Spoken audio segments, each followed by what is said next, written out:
I told you guys I was gonna do it, and I did it. I watched Stardust. Can you expect nothing and still somehow be disappointed?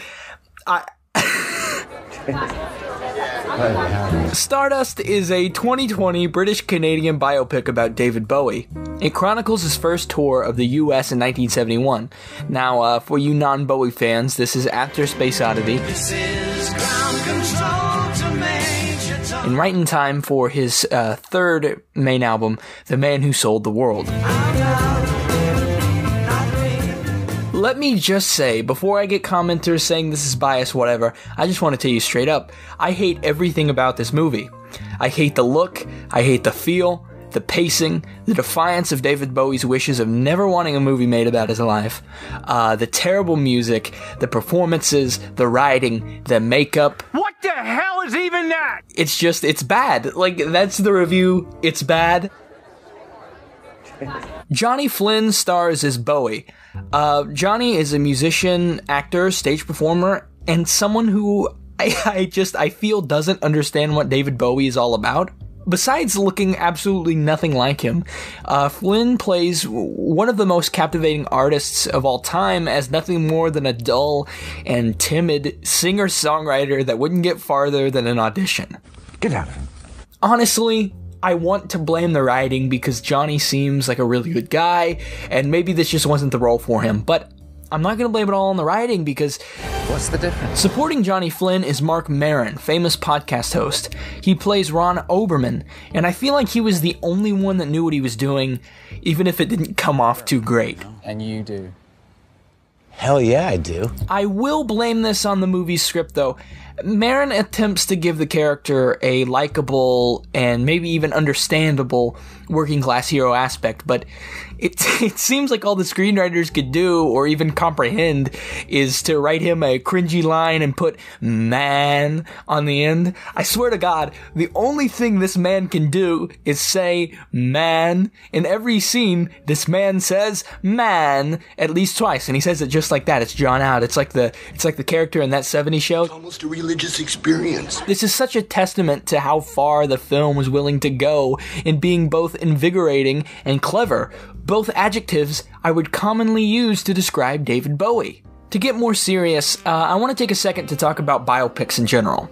This may be my favorite kind of film, specifically the ones about musicians. In 2019, Rocket Man came out, and that is currently my favorite, but it's followed close behind by Walk the Line and Control.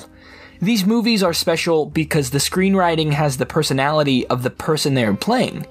Something like Control, about Joy Division's Ian Curtis, is bleak and grim because he's a sad, depressed man, while Rocket Man is bright and also dark, like Elton John, and sometimes it will lighten up with jabs of comedy, but it will also darken with some misery. Stardust, not only in its script, but in its overall style, just does not represent David Bowie for the artist and human he was and is to us today. When I think to this era of Bowie, I'm reminded of the amazing 2019 documentary Finding Fame. It definitely deserves your attention. It's on all of the HBO streaming services. As mentioned earlier, this movie takes place in 1971. At this time, David Bowie was unsure of life and pondering his future. While Johnny Flynn's David Bowie is more of an egotist who is only aspiring to get a few people to spin his record just so he can be a star.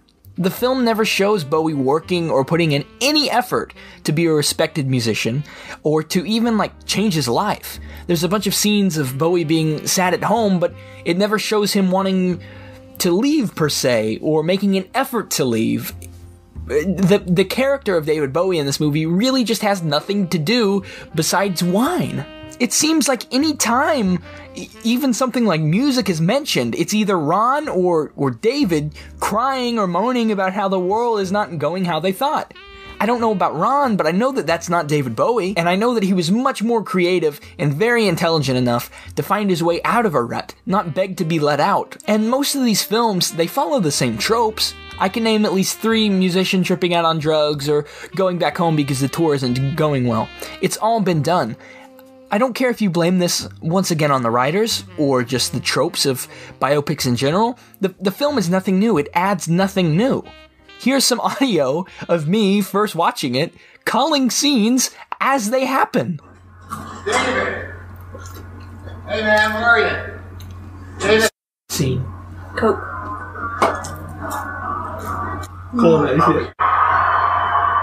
David Bowie died in 2016. Title card! Woo-hoo! I want to bring up what I said earlier, about the real David Bowie never wanting a film made about him. I don't know how anyone in this movie, especially the creators, could find the defiance deep inside their hearts to go against somebody's will in this way. I feel as though the producers of this film wanted to make the Bowie estate seem like the bad guys and like they were robbed of their creative vision, but no. The Bowie estate was just acting as Bowie because that's their job. David never would have supported anything remotely close to this. You may remember in 1998, there was a film entitled Velvet Goldmine. It starred Ewan McGregor.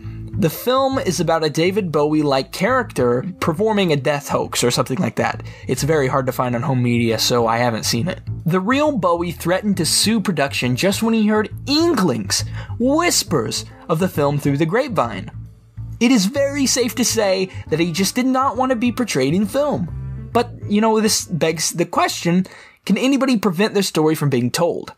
In my humble opinion, I don't think that's the right phrasing of the question. David Bowie was always delighted to look back at the 70s and 80s, sometimes the 60s, in his later career. It's just, films are so complicated. Someone just right has to represent another person's entire life. Most would say there isn't and never will be somebody like David Bowie ever again, and to be honest, I agree. Try as hard as you want and make as many fake wigs as you want, but I don't think anyone can bring justice to the character of Ziggy Stardust, Aladdin Sane, the Thin White Duke, or especially David Bowie. I see Stardust as a laughable attempt to portray a story no one involved has done the slightest bit of research in. Knowing the dates and titles is one thing, but truly understanding the person is different. But the film is a sad thing for. Thank you all for watching. I hope you enjoyed this little review of Stardust. I wouldn't recommend seeing it, but if you want to, the links are down below.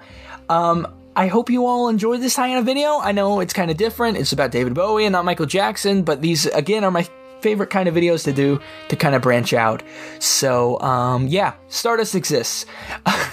You guys can watch the History in the Mix show on Spotify and Apple Podcasts, just the audio only of this. Maybe this is where you're hearing it. Who knows? My Twitter is @HistoryInTheMix, and Instagram is Mixing History. Please like, comment, subscribe for more, and remember, most importantly, make that change.